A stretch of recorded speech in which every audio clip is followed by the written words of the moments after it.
Everyone still here in the Ways and Means Committee, working on S310, an act relating to natural disaster government response recovery and resiliency. Tim was so kind as to create a summary of the bill, which you're going to tell us about. Thank you. Be happy to. Thank you very much for having me, Chair Kornheiser.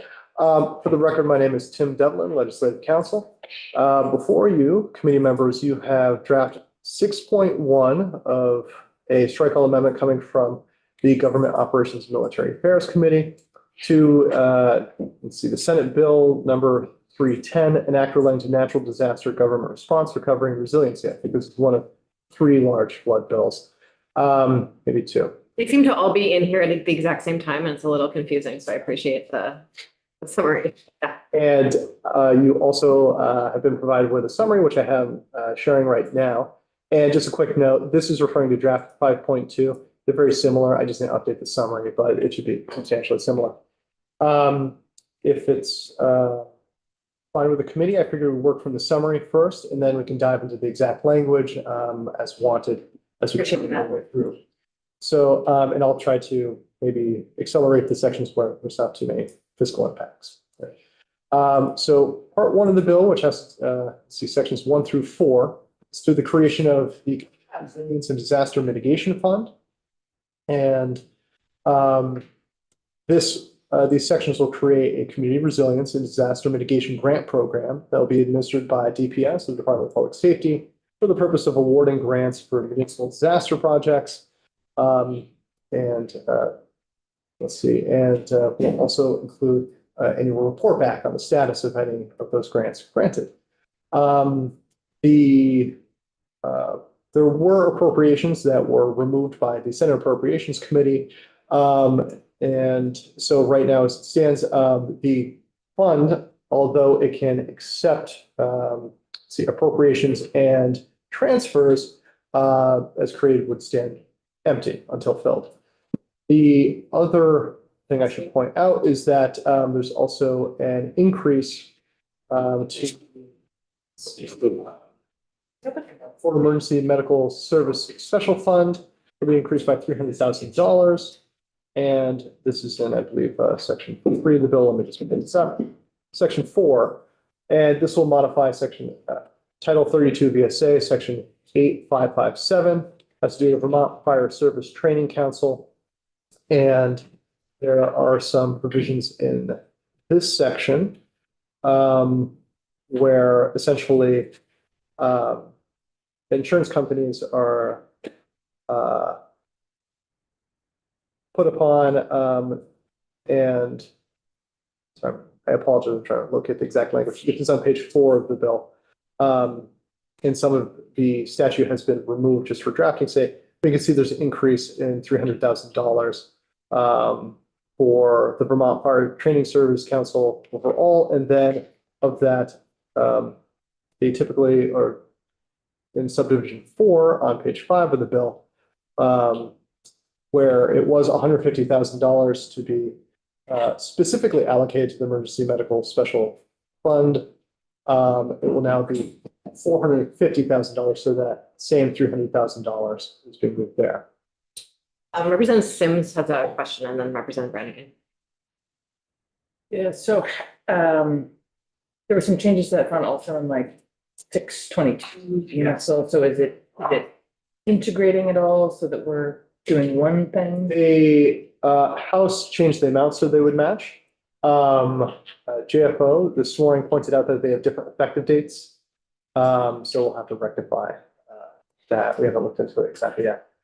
In your summary has the all the sections of S145. Are they as introduced, or did the Senate continue to work on the bill? I know that there were like other versions of climate disaster. So that was the Senate GovOps committee that actually took S145 as it was introduced and then reworked it into what we have here. I'm not exactly sure how S145 then evolved on its own, or if it did at all. And then after Senate GovOps passed it onto the Senate, which was passed to the House, it was further modified. by the House Government Operations Committee. So I couldn't tell you exactly how close it looks to the original text of 145, but it is similar. And the fund is funded just from appropriations, right? I know some versions of some of these bills had the fund. Yes, the fund itself, this is section 2 of the bill. Fund shall, let's see, consist of monies appropriated or transferred to the fund. So I need a little more context. So do we already have an emergency medical services special fund? We do, yes. But that's, am I remembering correctly that that's mainly for fire? Or no? It's for training purposes, I believe. So the training of EMS and firefighters performed by the Vermont Fire Service Training Council. In Pittsburgh? That's Jacqueline. We had that come in, we had the head of that come in for testimony at some point, right? Okay. Okay, so we're gonna increase that fund to 450,000. Yeah, and what does that mean? This was removed by the Senate Results Committee. Sorry, so there had been the grant program, which is different than the that special fund you're referring to. The grant program had initially been stood up with $15 million in it. Senate appropriations went in there and just removed that as they want to do typically. All The whole thing. just the appropriation of $15 million, but leaving the grant program part of the bill intact. Thank you. No sense. So just in case it's helpful for context, we actually already voted out a House Bill H 622 that did this same thing to the EMS special fund. And you may remember it's supported by, it raises 1.2 million from insurance companies, which goes to the Vermont Fire Service Training Council. And then a portion of that 100,000 is allocated for entry-level firefighters, and then 150 is allocated to the Emergency Medical Services Special Fund. And then we increase the amount that we raise from insurance companies to increase the amount that goes to the EMS Special Fund, which goes to training of EMS personnel. So are we watering down what used to be for firemen? No, fire people will remain the same. So we're increasing the overall assessment on insurance companies from 1.2 to 1.5. And then the additional amount that's raised goes to, so instead of 150,000, 450 would go to the EMS Special Services Fund. So it doesn't change in any way the allocation for training for firefighters or the Vermont Fire Service Training Council balance. Okay. So Yes. is H 622 incorporated here? This part of the changes to the fees. And then 622 also is living on in the Senate, and I believe was voted out of Senate Healthcare and then went to Senate GovOps, and I don't know whether it's been voted out of Senate GovOps. So would you call this belts and suspenders or something? Well, You it's have- application, that's not, we're not gonna add the money twice. Well, and this, And it's I think a consistent language around the change in how the fund is structured and the money that it raises. It's not appropriating money, it's changing. That's the ledge council. Mirror. Chris, can you fix the storm window situation that just slammed down the ID? Thank you. Or Julia. Back to you. For wherever you were in the bill. I lost track. Are there any questions about this grant program, Community Resilience and Disaster Mitigation Fund? Super good. Let's see, the next part of the bill has to do with credit facilities for local investments, and this was an issue brought to House GovOps by the treasurer. This is a new section newer section 4A, and this will replicate an existing program, kind of building it out, and continue, build upon is the better word. So currently, under 10 VSA, section 10, the treasurer has the ability to create a credit facility of, I have to check what the percentage is exactly, but to be used for local investment projects as they see fit. They have wide discretion in doing that. This creates something similar and will enable the state treasurer to create an additional credit facility of up to 2.5% the state's average cash balance for financing local investments relating to specifically client infrastructure and resiliency projects. And then there's a reporting feature of that as well. Yeah, Representative. Is the second of those two, the part two, is that also administered by the Department of Public Safety or elsewhere? Oh, good question. Note this is all in the treasurer's office here. Sorry, part two specifically. This section 4.A will be administered solely by the treasurer. Okay, And my understanding is that, and we can get testimony from the treasurer if folks want, or from the committee, originating committee on this. This was, there's a lot of federal dollars that Vermont's not able to draw down right now, and this makes it possible for that to be drawn down, I think, but like we can get more testimony on that. those also would be administered by the treasurer's office? to draw I'm down? not sure about that exactly. Thanks. I don't know if folks remember when we had, earlier in the session, we had like 4 different flood fund bills that we were working with. And this question was one of the problems we were trying to solve. And I should just add for clarity's sake that part one and part two are very distinct and are managed by 2 different entities. Okay. First by the Department of Public Safety, and second by the treasurer. Are there any questions about anything else? Okay. Let's see, part 3 doesn't really have much to do with financing. It defines the first responder section. There had been language in here regarding survivor benefits for individuals who were public works personnel who died in an emergency related situation. That has been removed by House Gov Ops. Part 4, emergency management. Let's see. Does various things. This is sections 7 through 12 of the bill. Most notably, it codifies the existing, but not in statute, state emergency management plan, entails some of the features that should include. It also puts out a schedule to be updated at least every 5 years, but also as necessary, as the VEM or Vermont Emergency Management Division, which is under the Department of Public Safety, sees fit. And then also it adds, let's see, representatives to some of the local emergency management planning entities. These are the referred to as the REMs, or Regional Emergency Management Committees, REMC, sorry.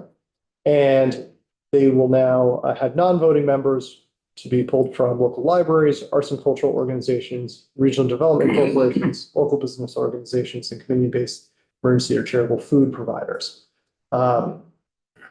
Just note there's another appropriation in there that was removed by Senate Appropriations Committee, and that would have created some new positions to support the REMC program.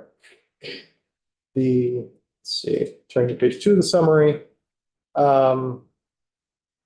This also has to do with some after action reviews or reports that are to be provided by VEM.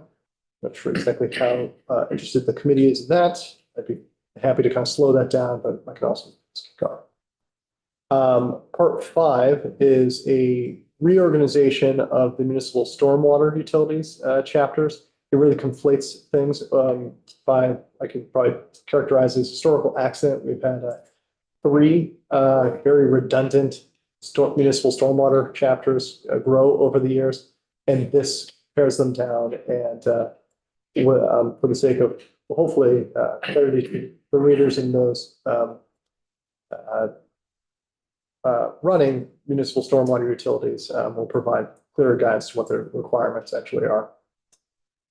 Part 5 will create the Urban Search and Rescue Team. This is section 6. We The state does actually have a search and rescue team here, but I believe it's provided by federal grants and is not codified in law. So the worry was that it could stand to disappear if that federal source of income were to, or resource were to dry up. There was an appropriation here, an allocation of $750,000 in the original Senate bill that was also removed by the Senate Appropriations Committee. And everyone knows that the Senate does that with all appropriations, right? Like, this is not like, it's not personal to this bill, right? Okay. Representative Beck. I just have to ask the question, like, what would be the geographical territory of an urban search and rescue team in Vermont? That's a great question. That's a bit of a misnomer. It's a federal term imposed by FEMA. They would cover every part of the state though. But now that turned into a running joke at all the committees. This has been Virginia. Save your umbrella. Representative Anthony. I received a query after it was realized that the federal support of this dried up. And though it's in statute, there's inadequate funds to keep it operating.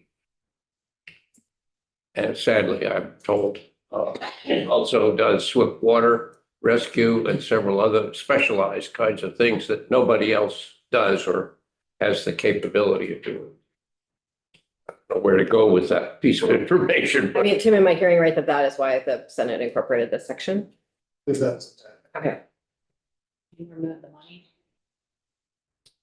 That Senate always like I know, their I'm just protocol. Okay. I mean, the money You might may be add it in the the might be budget. in the budget. I'm sure Chris will give us Okay. some sense of that. Yes. Yeah. Section, part 7, not section 7. Section 17 has to do with 211 information privacy. Essentially requiring that Vermont 211 keep confidential and personal information acquired from victims of natural disasters, except for the purposes of coordinating relief work for affected individuals. Surprised that it's needed. Don't they already do that? I don't know exactly what their practice is. That's what question This about. establishes it then. Yes, there's nothing. I think there's a bit of session law, but there's nothing that we're able to locate really speaking to this. Up to this point. 7 or 8? But we're on part 7. Yeah, I felt like I followed this a little bit, and I think sometimes there's this like tension between privacy and also like wanting to help get volunteers to people who might need volunteers. And so I think that was something that sort of rose up in this last flood, that like organizations would reach out and say, we have volunteers, send us to people who need us. And information was shared, which may have not been explicitly given permission. But again, we're trying to respond quickly in a time of need to get people help that they need. And so my sense is that the Senate had a robust discussion about what, how to set up a clearer framework so that privacy protections, but hopefully not bring the ability to respond to risks. Thank you for tracking this bill so closely. Back to you, Tim. Sure. The next part of the bill is, has to do with emergency communications. This is sections 18 through 20. And requires the Vermont Emergency Management Division in consultation with the E911 board, that is enhanced E911 board, to develop a policy using E911 to provide more effective ET alerts in large emergencies. Let's see, also require the E911 board in consultation with PUC or PUC to evaluate the report on the current tariffs for service elements necessary for the provision of enhanced 911 services. I should note here that section 19 was originally proposed by the Senate Government Operations Committee, has been restored in part after being taken out by the Senate Appropriations Committee. What's in here will essentially modernize statutory language, bring certain terms to speed. So instead of telecommunication corporations, it'd be originating carriers, which is apparently the parlance in that sector. And also will require required to provide location and caller data in accordance with current 911 standards. Some of the notification for outages those provisions were left in the editing room floor. They're not in the bill as currently stand. That was apparently a source of contention in some of the committees this has been to before. But just want to point out that no longer in here.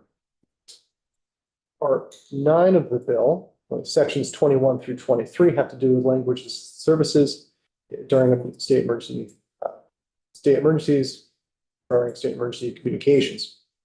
So these will require VM, or Vermont Emergency Management Division, to ensure that language assistance services are being provided to individuals who are deaf, hard of hearing, and deafblind, as well as to individuals with limited English proficiency for all state emergency communications.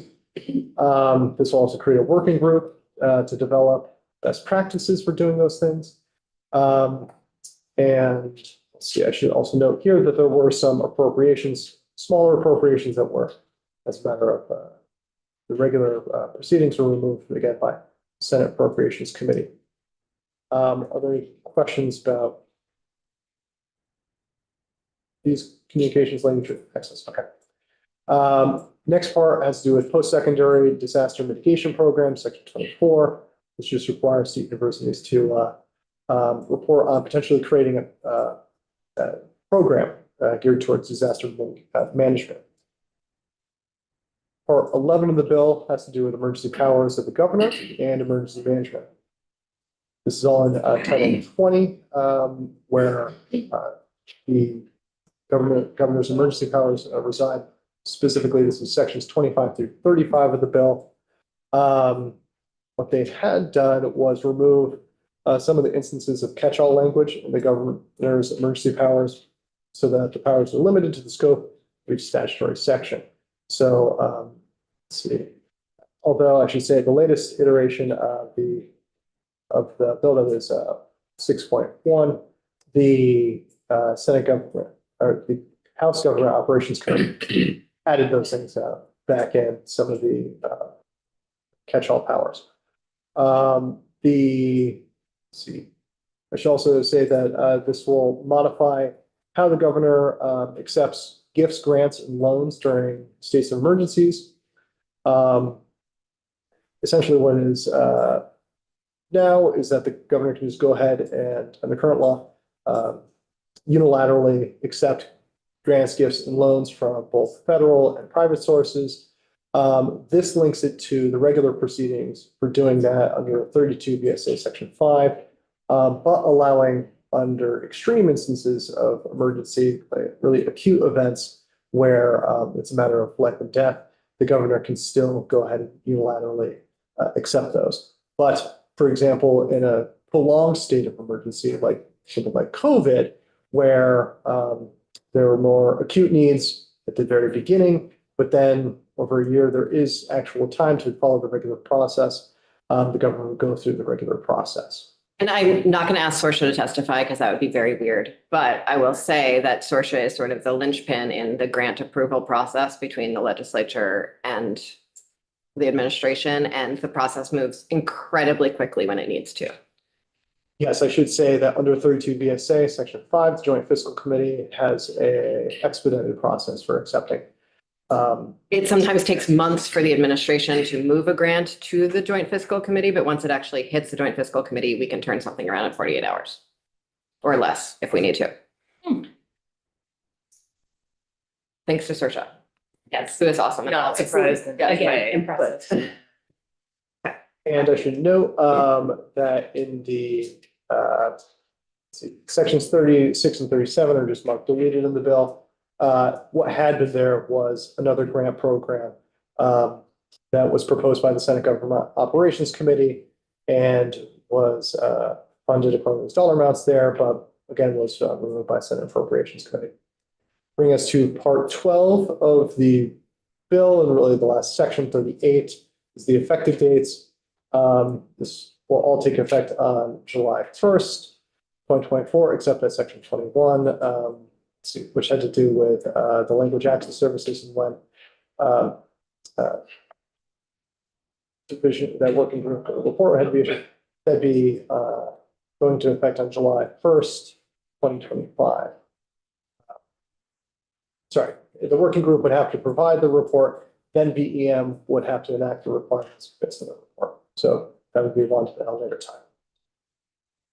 Any questions about any of the various parts of it? I know that's a very speedy run through. So are we limiting any of the powers that the governor has now in times of emergency? This catch-all language is vague to me. Sure. But I'd be happy to go through those sections specifically. So let me turn to 25 of the bill.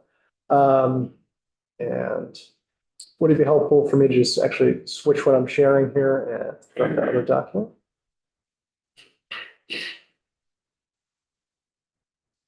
Okay, one moment, please.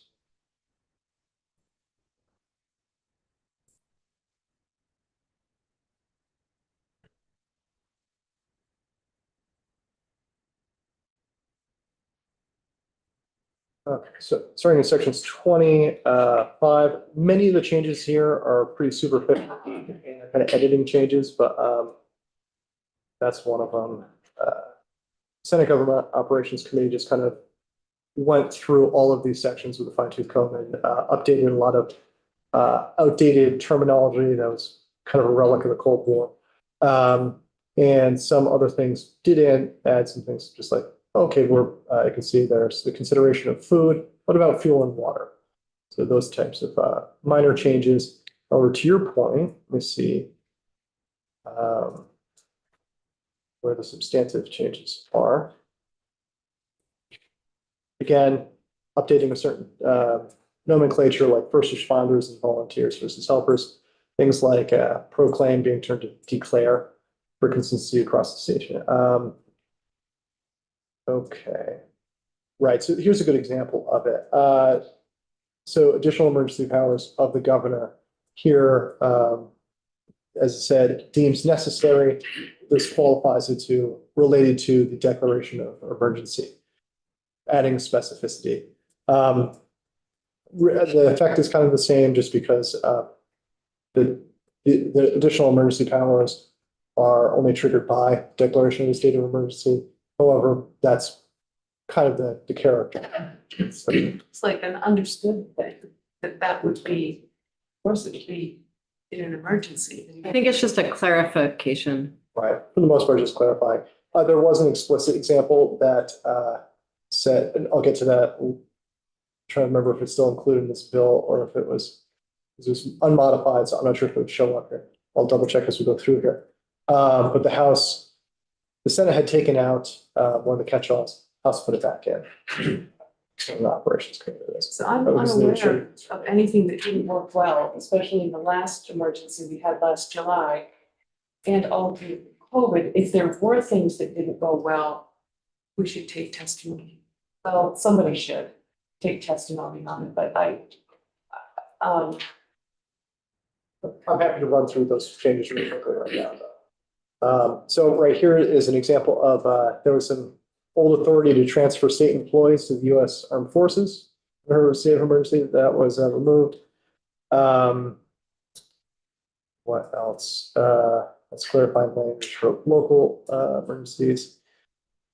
There was some reworking to takings and government seizures of private property. That is in effect the same, but it's been clarified for the reader because it was pretty muddy before. Termination of emergencies, again, proclamation of return declaration.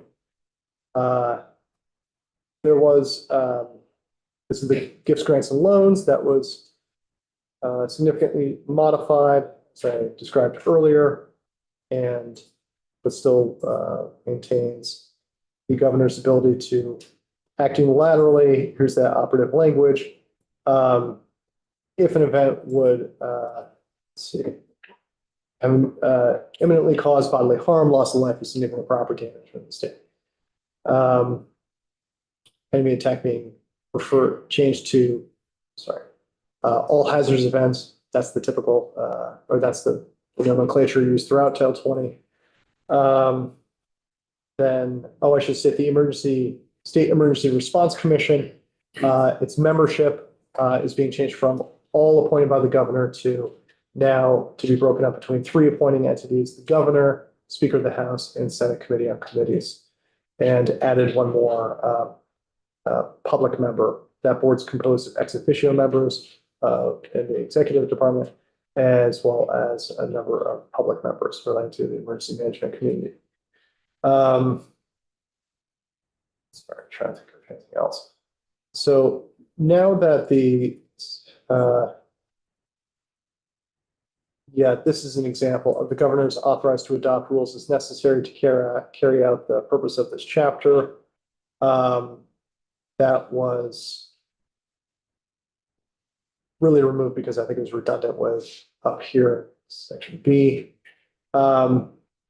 Anyways, I would say actually maybe I'll go up and update that bit of the summary, because now that the House Gov Ops Committee reinserted that catch-all, I'm not sure if there's another instance where a real significant catch-all was removed here. Okay, Yeah, it looks like it actually was. Yes, I'll update that summary. thank you. I appreciate that.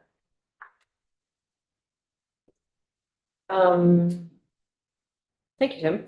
Well, let's hear from Chris about the bill.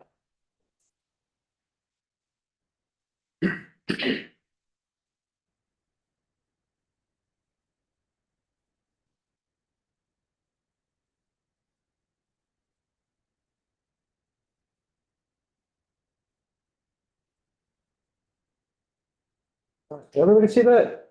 Mhm. All right, good morning, everyone. For the record, Chris Roop, Joint Fiscal. Tim did an excellent job providing an overview of this very large bill. There is a fiscal note posted. And I'm just gonna go through a few of the highlights of the sections that contain a fiscal impact and would be of interest to the committee. I think you've already covered a lot of this in your discussion, but there's just a few areas I wanted to highlight. The first was to address a question that was brought up about the Community Resilience and Disaster Mitigation Fund, the special fund that the bill creates but doesn't have a dedicated funding source. When the bill came out of committee in the other body, it included a $15 million appropriation. Senate Appropriations, as is customarily their practice, removed those appropriations, so they then reflect appropriations in the big bill.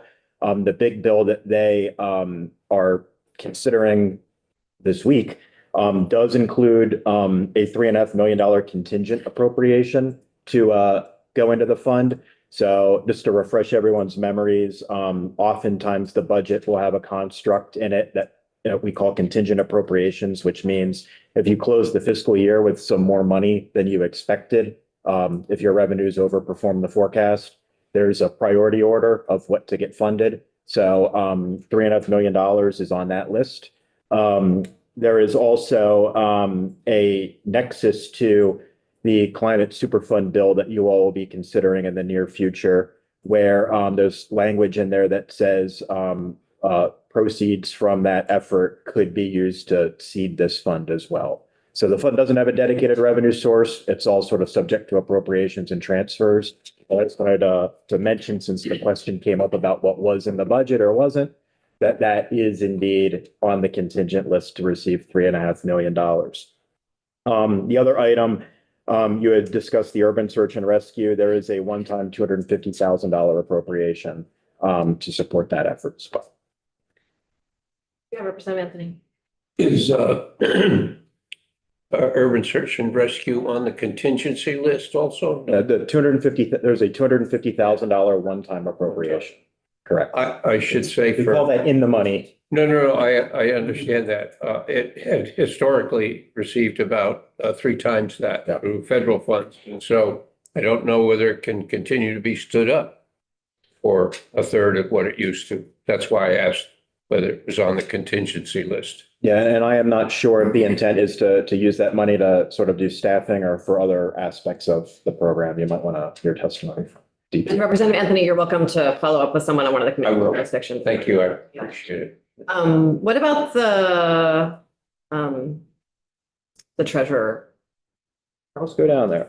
I think you get, yeah, I think, Credit facility, that was the word. yeah, section 4A, the credit facility for local investments. My understanding is that the treasurer brought forth this suggestion in House Government Operations, and that's where the language was reflected. This is similar to the local investments initiative that they already have in place that allows the treasurer to use up to 10% of the state's average cash balance to lend out for various purposes. This language would authorize the treasurer to establish another credit facility of up to 2.5% of the state's average cash balance to provide financing for climate infrastructure and resilience projects. The details in the bill are, there's not a lot of detail in the bill. It's primarily authorizing him to go forth and set something up.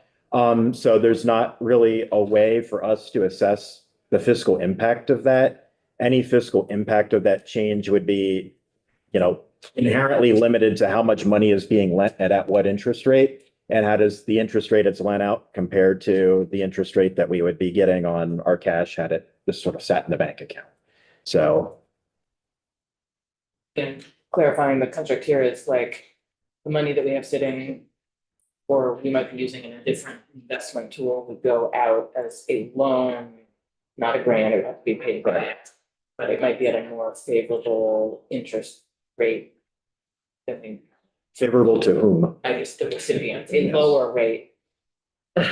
Yes. Yeah, not maybe favorable to our, I certainly would love to hear from the treasurer's office on this in more detail. It's interesting. There were hands over here that I missed Yeah. and Representative. Yeah. No way to put it in this bill, but in previous year before, I had a bill having to do with limiting liability for professional engineers, emergencies. I don't think anybody's taken any recent testimony, and there's no point in trying to for it in this, but it's something that's germane that we may hear from again another time. Representative Beck. Using cash on hand for appropriations, rating agencies, did they weigh in or what would that, how would Moody's?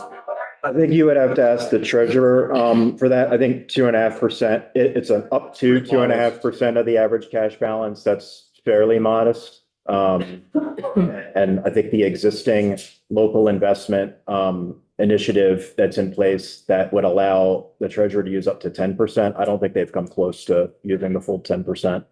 One other thing just to keep in mind is our average cash balance will likely go down in future years as some of the COVID windfall gets expended. So this is really sort of a product of unusually strong revenues and massive influxes of federal funding that came in a lump sum upfront, which is very unusual for federal funding because it's typically a reimbursement. So we've had the opportunity to have a particularly robust cash balance on hand while those funds are being expended. Okay, thank you. We'll have the treasurer in. Is it a question for the treasurer? Yes. Does this oblige you to make a guesstimate of the default rate? We're gonna have the treasurer in and answer it. Okay. Okay. Section 11. Just before Yeah. the only other thing I wanted to mention was, just to put the issue of section 4 to bed on the EMS special fund. As was already noted in the discussion, this increase of $300,000 mirrors what's in H 622 with the issue that Tim mentioned that there's a discrepancy in the effective date. 622 makes the adjustment effective on passage. This one makes it effective July 1. To make this is not an overly complicated revenue source. The proposal would be to increase the amount to be generated each year from this assessment on insurance companies that write policies in Vermont by $300,000 and dedicate that full $300,000 increase to the EMS special fund, which funds EMS training. Some details that my colleague Nolan dug up was there's just under 300 companies paying this assessment in Vermont on a base of approximately $1 billion in premiums. So the average, the range that is paid by each insurance company ranges from, $21 to $79,000, depending on how much policy activity they issue here.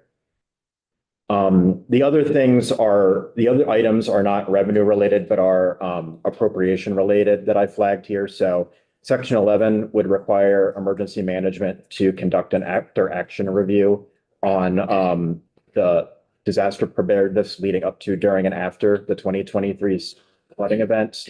The section doesn't contain an appropriation, but in prior testimony, the EM indicated that this might require some additional staffing resources, just given the volume of other work on their plate.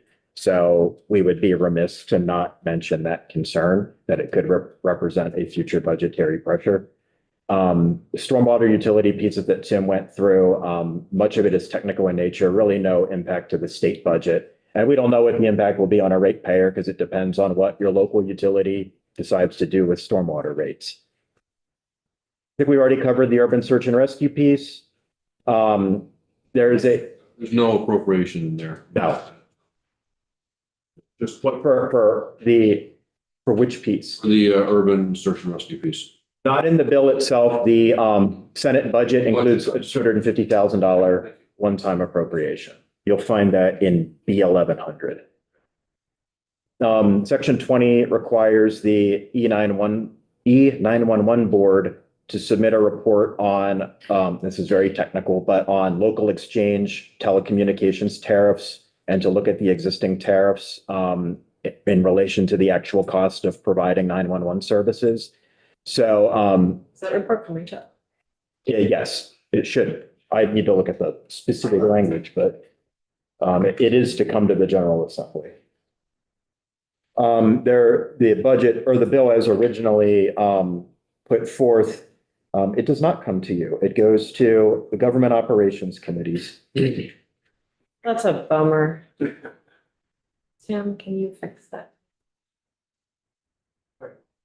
Yeah, no, it's. 20. Can section 20's report come to Finance and Ways and Means, please? Do we need to sound like a, The only other thing I wanted to note here was To December 15th, not January 15th. this, and this originally included a $25,000 appropriation to fund it, but this is not in the Senate budget. Okay.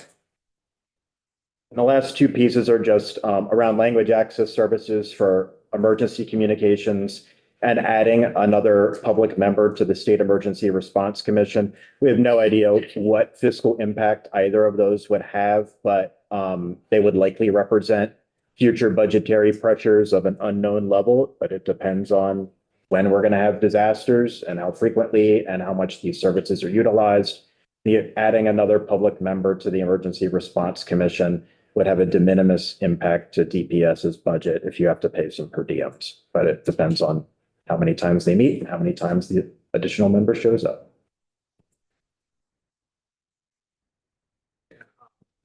Section 20.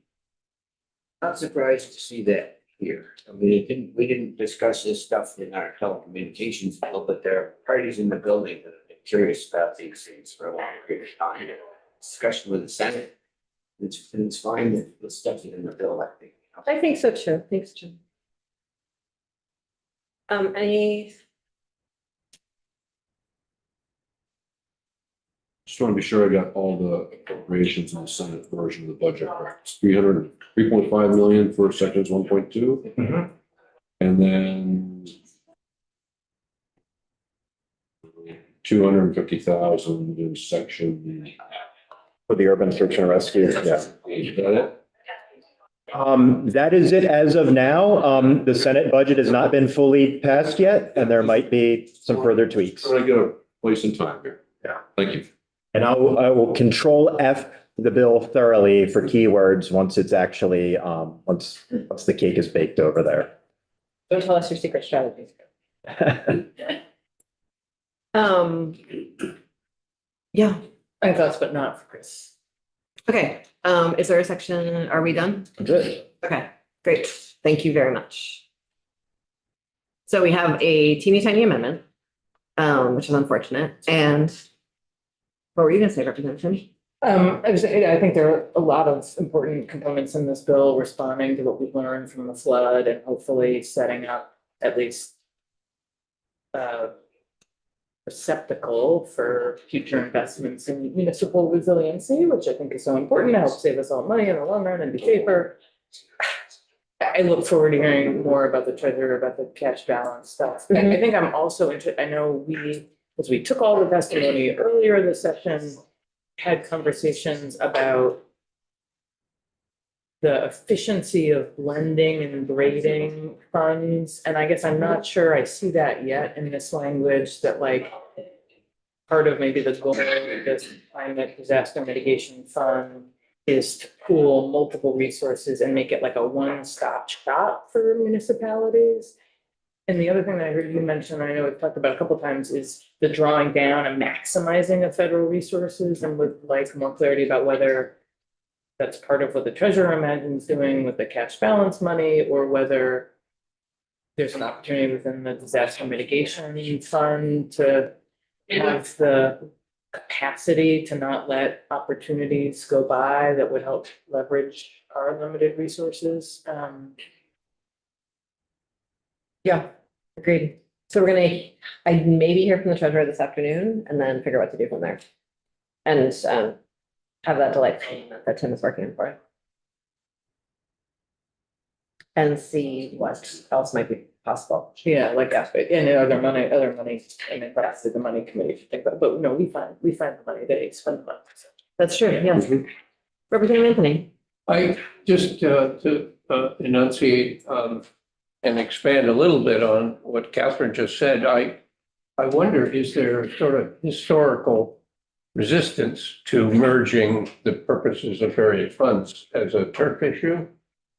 And if the answer to that is yes, my counter argument would be the theory of mass reserves. That is to say, the thought that demands that come in different shapes don't usually happen at once. And so the more you can aggregate, the more flexibility you have to respond to events that are unlikely to coincide with each other. That's the theory of mass reserves. And if you can get around the turf issue of people saying, but it's my fund. So we'll see what the treasurer says afternoon if he's able to come in. And we are now gonna entirely switch gears and still have Tim with us though. To talk about an approval of an amendment to the charter of the town of Berlin.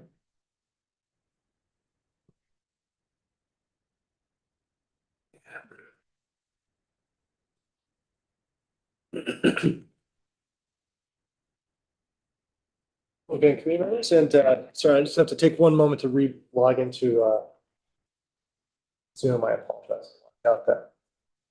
I didn't hear anything that you just said. So I have to log into Zoom. Okay. I just need to take a moment. That's fine.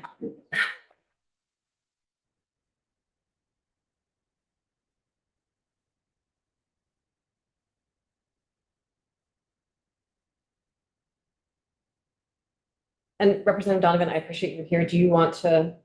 No, Okay, I great. appreciate sitting here. Great.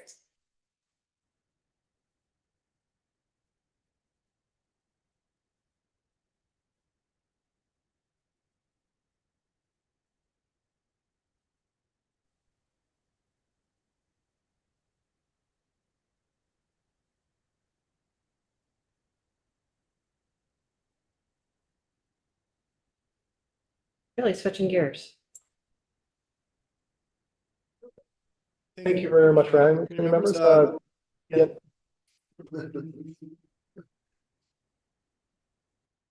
There we go. Sorry for the reverb. For the record, again, my name is Tim Devlin, Legislative Counsel. For you, you have H885, which is a bill that proposes to approve the amendment of the charter of the town of Berlin to authorize the town to assess a 1% sales tax, a 1% rooms tax, and a 1% meals and alcoholic beverages tax. So the other local option taxes. Section 1 is very rote. It's the enabling clause of the bill, reading the General Assembly approves the amendment of the charter of the town of Berlin as set forth in this act. The voters approved the proposal of amendment on March 5th, 2024. And then section 2 gets to the codified charter language, which is in Title 24 appendices, specifically Chapter 105, which houses the charter of the town of Berlin. And will modify section 32 of that charter titled Powers of the Town, adding an additional subdivision D or subsection D, subdivisions. Reading very much the same as I just did before. Town of Berlin's select board may assess a 1% sales tax, a 1% rooms tax, and a 1% meals and alcoholic beverages taxes. The use of those funds are then qualified in the next subdivisions. 2, tax imposed under the authority of this section shall be collected and administered by the Department of Taxes in accordance with 24 VSA section 138. And then here's the qualifier in subdivision 3. Revenues received through a tax imposed under the section shall be designated for capital projects within the town. Bringing us to the end of the bill in section 3, the effective date. This bill, the act shall take effect upon passage. Wonderful, thank you. That's very straightforward. Does anyone have any questions? Great, thank you, Tim. Ted, would you like to join us? Sure.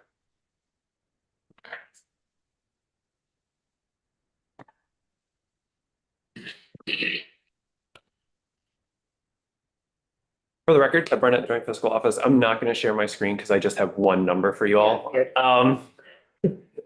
Really quick recap, local option taxes, 30% of the revenue raised by a local option tax flows to the state pilot fund, which reimburses municipalities for state-owned properties in their town borders that don't pay property tax. We, in my spreadsheet, are estimating that it would raise approximately $300,000 in total pilot fund revenue fiscal year 25. Thanks. Any questions for Ted? Yeah. So that's the amount the state would get, 300,000. How much would the town get to keep? I would have to go into my spreadsheet. I'd have to do the math and. 30%. Yeah, 30. 30,000, then it'd be It's about $1 million, yeah, or $700,000. Yeah. Let's try that again with one person talking at a time. Yes. Would you like to give a round and imperfect number to us, or do you prefer someone on the committee to? Yeah, I'm more than happy. Yeah, in total, it's $1 million, 300,000 to the pilot fund, 700,000 to the municipality. Thank you. That's helpful. Yes. Madam Chair, I have a couple of other comments. I'm not sure if I should wait for them or. Let's wait to hear from the Okay. representative from the town. Okay, thank you. Mr. Nelson, welcome. Thank you for joining us. Though I'm not sure if you can see them, your two state representatives are sitting on the bench, joining us to be supportive of your charter change. And glad you can be with us here today. Thank you. I appreciate the opportunity to meet with you today. For the record, I am Ture Nelson, Turenelson. I'm the town administrator and a select board member for the town of Berlin. To answer the representative's question, we are working off of information from the tax department, estimating that the town's portion will be about $638,000 for fiscal year 22. In addition to the $300,000 or so that the state would get based on their share.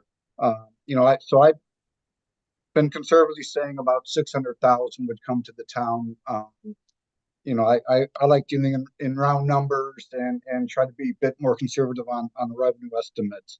Of course, it varies year to year. With fiscal year 20, that dropped a little bit with COVID and everything like that. It went down to 624,000. So we've been consistently in the low to mid 600,000 range of revenue this would generate for the town. Also, I'd like to stress that this passed in the town charter vote, 393 yes votes and 216 no votes and 16 undervotes for a total of 625 votes. Can you say that one more time? I'm sorry? Can you say that one more time? You said 393, 216 and what? 16 undervotes or blank votes. Okay, thank you. For a total of 625 ballots. And what percentage of your voting populace is that approximately? That's about 1/3. We have just under 1,900 voters on the checklist. So as much as I love to see people vote, and for a town meeting, this was a good percentage that voted. I would still love to have seen that, you know, greatly exceed. I expect, I like to see close to 100% voters, but we know that just never happens. Thank you. And do you have a specific capital project that you're intending for this? Not a specific project. As you know, this is our fourth try at the local options tax. Did you say fourth? Our fourth, correct. We tried in the middle 2000s, tried again in 2016, in November of 22, and this time in March of 2024. The November 2022 is when we put in to the well, let me back up a little bit. On the 2016 charter vote, we just said this money would be used for tax relief, and that didn't really resonate well with the voters, and it didn't really mean anything to them, which is why I think that was voted down. In the 2022 vote, I was not on the select board at the time, but the designated capital projects language was put into the proposal at that time. And I asked them, asked the select board, well, what do you mean by this? And well, they said, well, we need to buy a new loader. I'm like, okay, that makes sense and definitely reasonable. But then what after that? And kind of got the deer in the headlights look like, well, we've never really thought that far ahead. So one of the things I have done that I'm very proud of, as my term as the town administrator, is we are definitely working on our capital improvement plan, capital budgeting plan, which I think we as a town have been severely lacking for the past 10 years or so. So we have engaged with some consultants, Ron Rajensky and Carl Rogers, who both have extensive experience, I'm sure probably well known to some of the members of the committee, for their experience with towns. And Mr. Rogers, former town manager of Barrytown, who was one of the capital plans I was looking at myself to emulate, I guess. And very happy to have him on board as a consultant to assist our planning. So I really want to stress that we want to do a better job planning for our capital plan and our capital budgeting in the future. Have 5-year plans for both gravel and paved roads. And not just put these plans on the shelf and let them gather dust, but I expect them to be, looked at and used during the year as part of our budgeting process. With the July 2023 floods, we had extensive damage to 27 roads in town, and are going through the FEMA, the Federal Highway Administration process to get these roads and culverts repaired. And some of these projects are looking to take probably 2 to 3 years to go through all the permitting and design work and everything that needs to be done with that. Whereas we've been a little bit more proactive and especially some of the culverts, keeping those repaired and upgraded as identified, we may have come out better in these floods than we actually did. Thank you. That's really helpful. I appreciate that you're doing that advanced planning.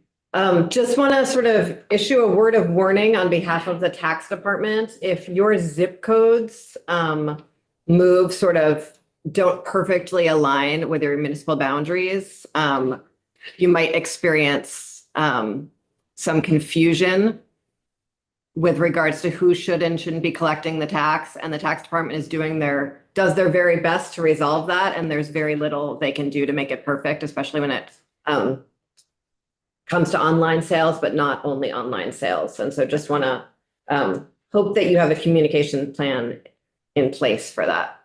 We are, appreciate that. We are very familiar with the concerns about the zip codes in Berlin. That was also a item on our town meeting agenda, was, to pressure the postal service to at least get our own zip code for Berlin, and hopefully our own post office as well. I have reached out. I have an open public records request with the tax department, which has not been resolved yet, to try to get some information from them, because we've heard rumors that businesses and online purchases in Berlin are being currently taxed at the 7% for the Berry City options tax. I've tried some online. I won't say online. I don't do a lot of online purchasing myself, but I've typed some sample orders into some of the online retailers and do identify some of them that are improperly charging the Berry City local options tax for purchases being sent to Berlin. So I was trying to get some clarification from the tax department. That's yet been unresolved, a little bit, to my disappointment. But we are familiar with that, and we are willing to work with the tax department any way they need that we can assist them with this. Thank you. And they are doing their very best. It is a fairly unresolvable issue because there's a sort of a wild map that's the easiest way of understanding the problem. But they're doing their best. It's one of the challenges with local option taxes in Vermont, and just wanted to make sure that folks in your community were aware of it. It's not going to, it won't hold up our vote on this. Just wanted it's a public service announcement more than anything else. And I appreciate your attention to it. Yeah, we are very familiar with it, and it's very, I guess, weird. I typed one address in for an online order, and it charged the 7% tax. I typed a different address in, like 2 houses down, but just around the corner on a different street, and it did not charge the tax. So it's very. And it's a federal issue. It's not something that Vermont's tax department can control. I'm sorry about. It's one of the reasons that we take the time on local option taxes, is to even just spread the word about how messy they are. So thank you very much for joining us. I really appreciate it. Oh, I'm sorry. There's a question for you. Do you have a capital reserve fund? We do not at this time. So is this the revenues from this are just going into your general fund, or are they being isolated? They're being isolated in the general fund. We will probably have to, I think it would be best to create a capital reserve fund. So there's, cleaner, more transparent tracking of the revenues and expenses from that. And the capital projects that this would fund, those are voter approved in the sense that they are part of the budget, but are they voter approved as separate projects? That's the way Colchester did it. They said we would do it for voter approved capital projects. So there had to be a specific vote on that project before the local option tax could be used for that. But I guess this is just any capital project as defined by your budget. That's correct, Representative. And that's one of the things we stressed, with our outreach on this, is that, a voting this charter change is only authorization to collect the options tax. This is not authorization to spend the money. Spending would still be controlled by the annual budget process, developed during open meetings, and approved by voters at town meeting. I myself, I'm a cheapskate. I hate spending money, whether it's my money or the town's money. And, myself, stress that we will only use this for approved purchases and needed town purchases projects. Okay, thank you. Thank you so much for joining us. I really appreciate it. Okay, appreciate your time this morning. Would anyone like to make a motion? Find it favorable. What, Representative Anthony moves that we find H 885 favorable. Representative Maslin second. Any further discussion?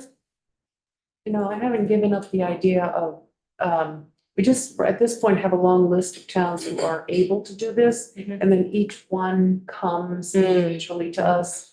If we just approve that whole list, I think that it would encourage this to happen more. It's an economic development tool. You would like it to happen more. I would. Interesting. Yes. Okay. I know it's a tax, but it's an economic development. And the town votes on it. They do. It's in the miscellaneous, actually, the Senate, that in miscellaneous tax bill that will eventually come back to us. Yeah. Any further discussion? Seeing none, if you could please call the roll, Madam Clerk. Andrews, yes. Anthony. Yes. Beck. Yes. Brannigan. Yes. Demrow. Yes. Maslin. Yeah. Meadows. Yes. Bodie. Sims. Yes. Taylor. Yes. Canfield. Yes. Kornheiser. Yes. 1101. Thanks so much. Representative Anthony, would you like to report this delightful charter Gladly. change? Thank Thank you. you. Thank you, folks, very much. Anytime. Thank you. Thank you. Take care. Perfect timing. Ashlyn, thank you for joining us on such short notice. Really appreciate it. Hi, you're welcome. I'm working on turning on my camera. There we We're go. working on turning down the volume on our video. There we go. Okay, hi. Hello. Not you. Hi. Thanks for joining us. We were looking at S310. And there is sort of that credit facility language in there from the treasurer's office, and we would just love to hear your thoughts. Sure. So this credit facility language is a vestige of our climate infrastructure financing report that we submitted on January 15th and that we were assigned to do in the big bill last year. So we worked on it all summer and fall. We had 4 different public hearings. And we sought to engage with different sort of industry sectors in this space. And we also solicited public comments. We received around 40 sort of substantive public comments. And then we also received over 100 sort of emails from constituents with different ideas. And in that report, there were a number of different recommendations that we sort of came up with. This is one of them. We're already getting to work on a number of others in the report. What this would essentially do is, I think this committee is quite familiar with our local investment program, also known as 10% in Vermont, where we take 10% of the state's average daily cash balance and we invest it in local projects that drive economic development.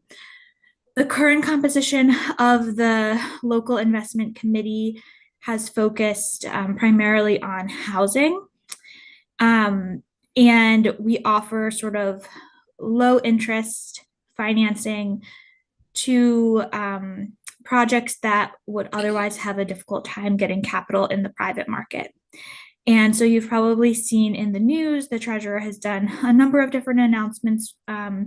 We did sort of $55 million plus with VHFA for different affordable housing projects.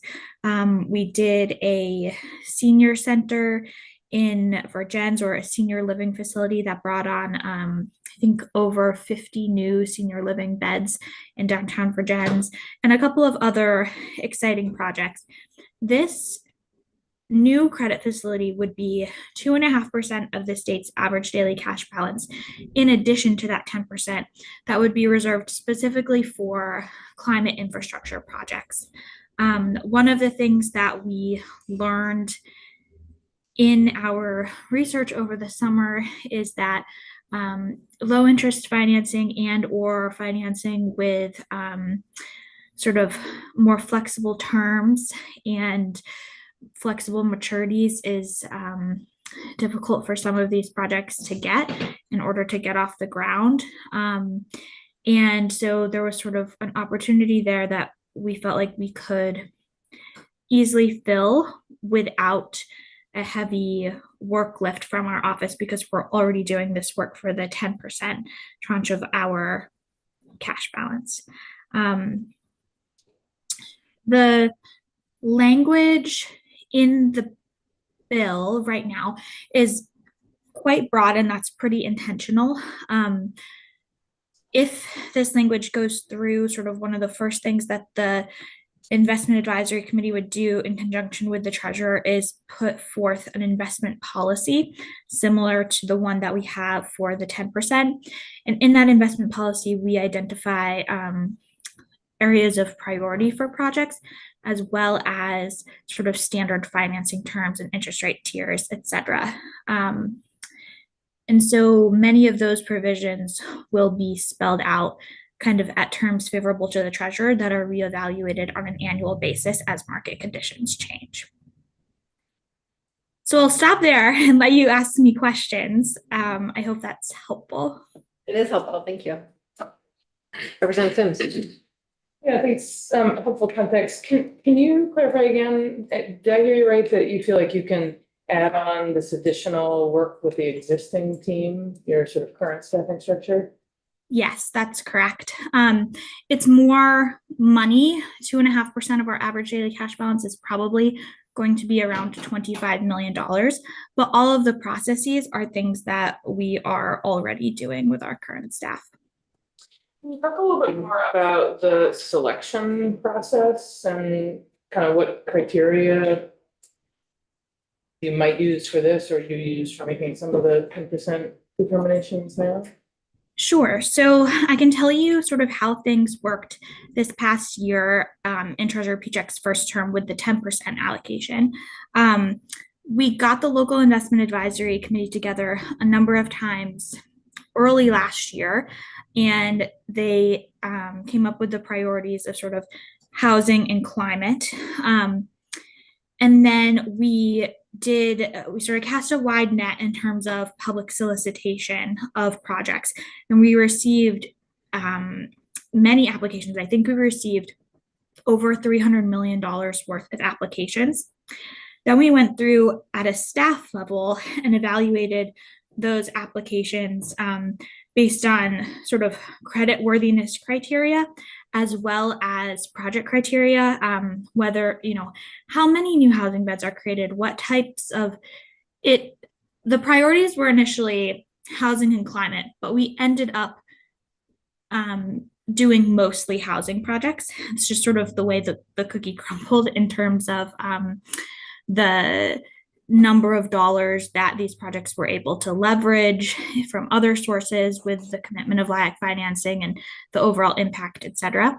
But we evaluated the criteria sort of fell into two categories, both the merits of the project itself in terms of the economic development and impacts on Vermont, but also the credit worthiness in terms of the lending. And then we brought those evaluations to the LIAC committee. And the LIAC committee is composed of the treasurer himself, a representative from VHFA, a representative from VITA, the bond bank, VSAC, and also it's also Peter Walk. I forget what his sort of statutory descriptor is.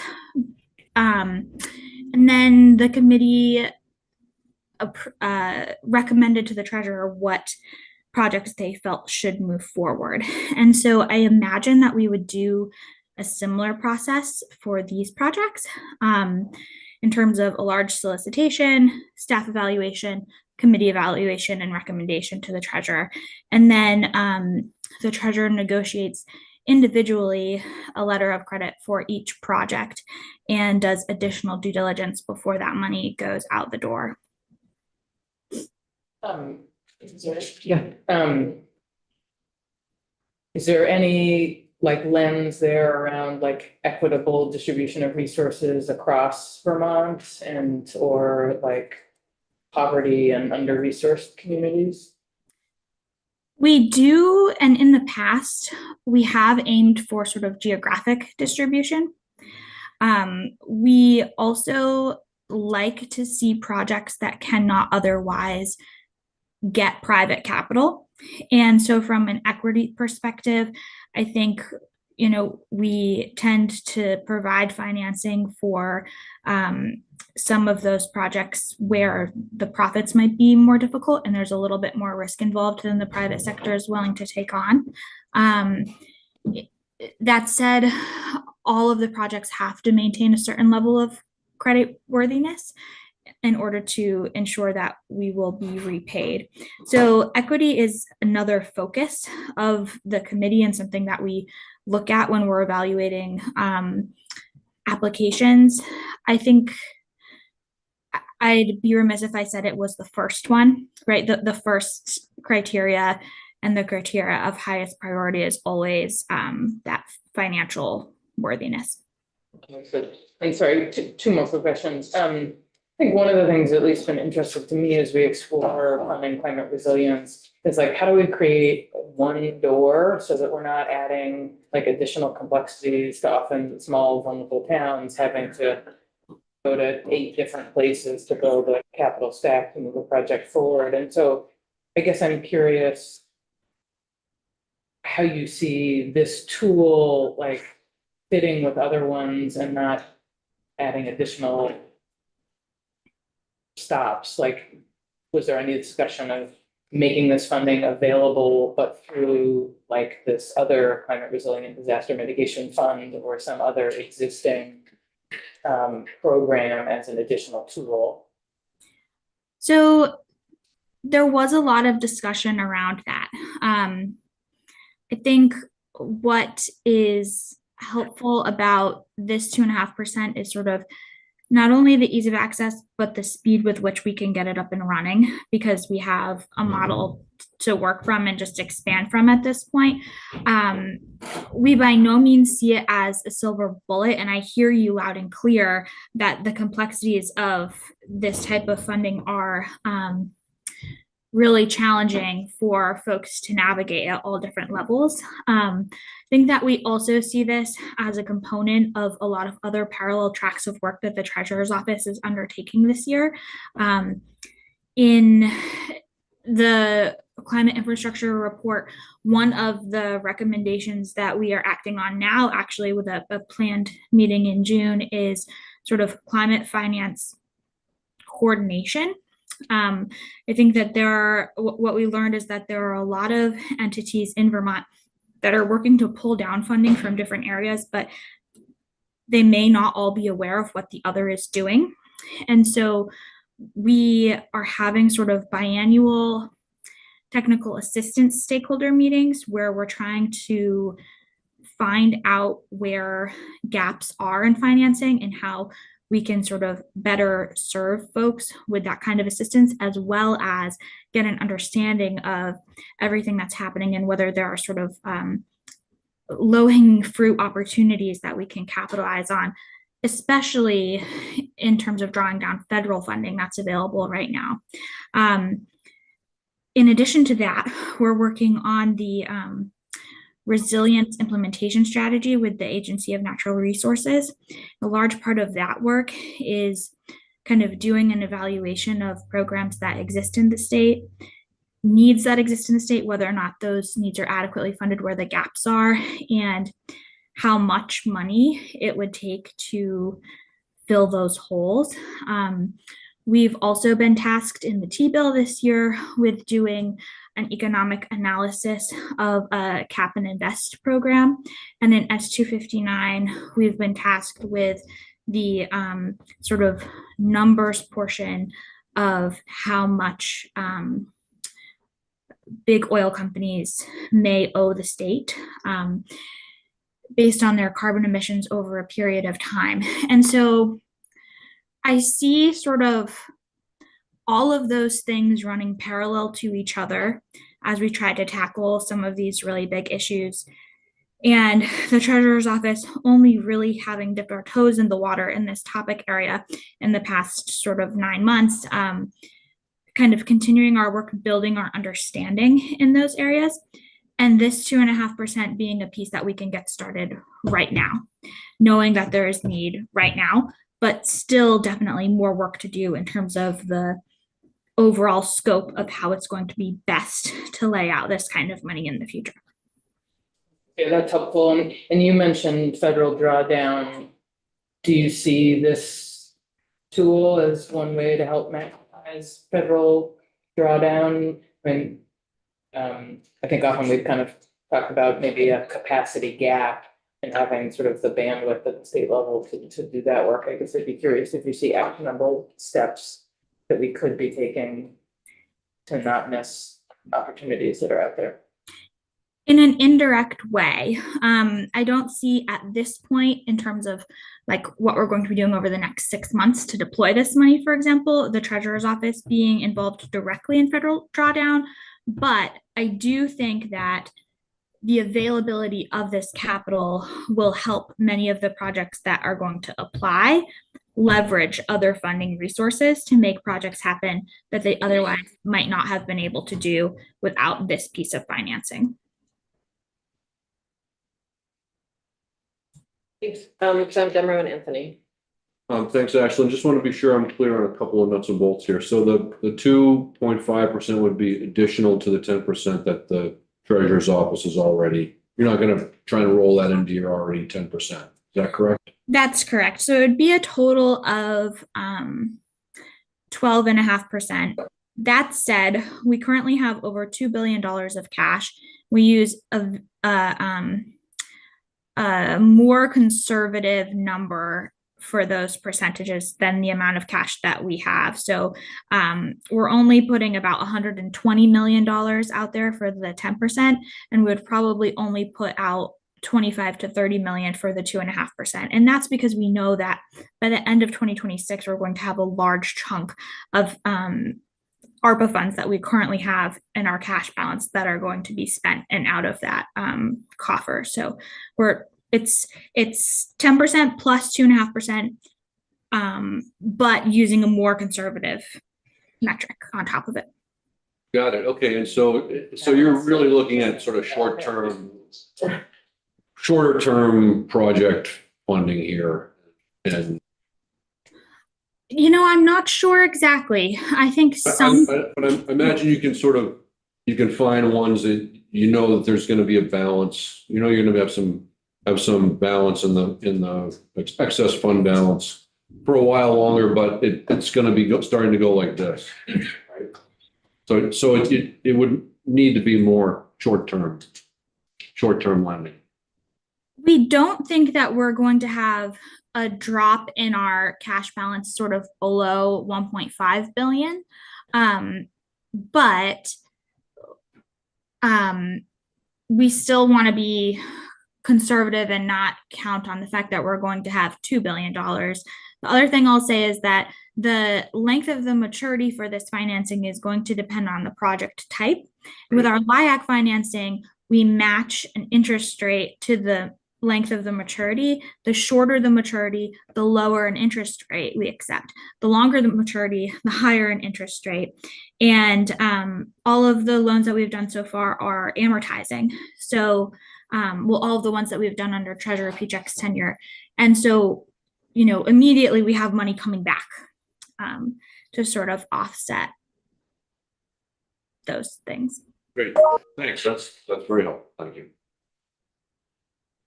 Representative Anthony. Thank you. And thank you, Ashlyn, and thank the treasurer for getting this off the ground as a second useful tool to use uncommitted funds in the form of cash balance. I had asked earlier, and the chair reminded me to save the question for the treasurer, and it has to do with projected defaults and your phrase, creditworthiness. Clearly, the membership of the board, the advisory board that you just spoke about, will help since that diversity will bring together their experiences with default rates that are understandable and predictable. I guess I would urge on the heels of my colleague from Craftsbury that diversity of programs and diversity of awardees is one way to manage the expected risk, just because pooling different scales and different experiences is a way of managing risk. But I'm sure you know that and the treasurer knows that. So that those two things go together, diversity of applicant and diversity of management of risk. Thanks. Yeah, I can just respond to that briefly, Representative Anthony. I'm happy to report, and I'm knocking on the wood of my kitchen table as I say this, but we've not had any defaults in the program. What you will see in the program, however, is that we do tend to do lending in larger chunks to entities like VHFA or VITA that have the ability to service individual smaller loans. And so we do look for diversity in terms of project types and what sorts of areas they're hitting, geographic distribution, but it's much less burdensome on our office to do sort of single credit evaluations and distributions in larger amounts to entities that have the sort of direct loan servicing provider staff already on board. So when you're talking about, you know, small business loans for $100,000 or something like that, it's much more worth our while to give several $1 million to an entity that can then break it down into smaller loans. And so that's sort of a trend that you will see that I just want to make you aware of. If I may, Madam Chair, you're right, and I perfectly understand that the idea is not to become a retail lender. But of course, across VHCB versus Capstone, who does micro lending, you can diversify the wholesale lender that you specialize in, who focus themselves on market segments of different types of loans. That's all I was implying. Thanks. Yes, thank you. Any further questions for the treasurer's office? Okay, thank you very much. Really appreciate it, Ashton. Yeah, thank you. Take care, everyone.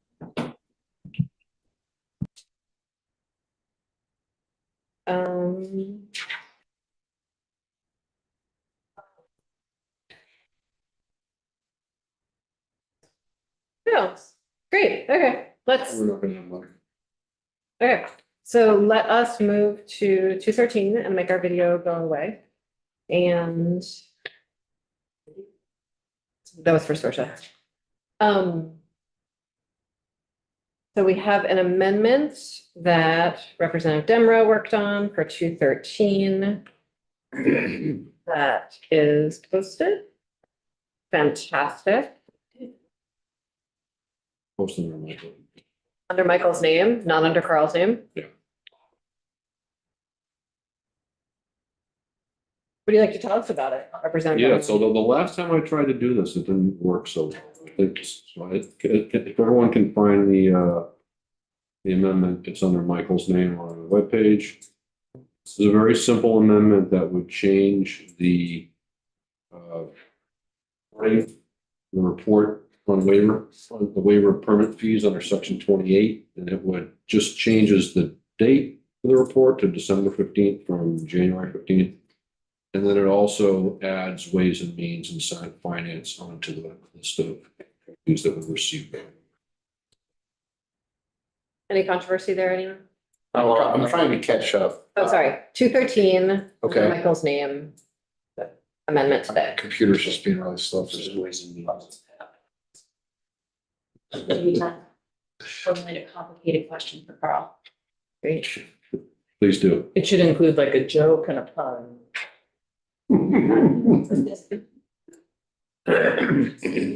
Okay. You good, Scott? Yeah. Okay. Does anyone need to screen share or is everyone? Those sound like standard things for our committee, the data. Great. Thanks for this good work. Very well. Nice job, girl. Good job. Would you like to back up on the interrogation? that you might receive? It's gonna be tough. So yeah, please. I'll stand ready. Caroline, I'll just move the microphone over to you. Would anyone like to move to find this amendment favorable? Yes, Representative. Everybody. Move that we find the Ways and Means Amendment that's 213 favorable. Thank you. Sorry, Second. Representative Sims moves that we find the committee amendments to 213 favorable. Representative Anthony seconds. Any discussion? You'll note that Ways and Means and Finance were actually put first before the committee, As they should. as they should be. Yes, okay. Representative Andrews, if you could please call the roll. Andrews, yes. Anthony, Yes. Beck, Yes. Brannigan, Yes. Demro, Yes. Maslin. Yep. Matos. Yes. Bodie, Sims. Yes. Taylor. Yeah. Canfield. Yes. Kornheiser. Yes. 11-0-1. And are folks ready on the underlying bill as amended? Okay, great. Anyone want to make a motion? I'll move that we find S 213 favorable.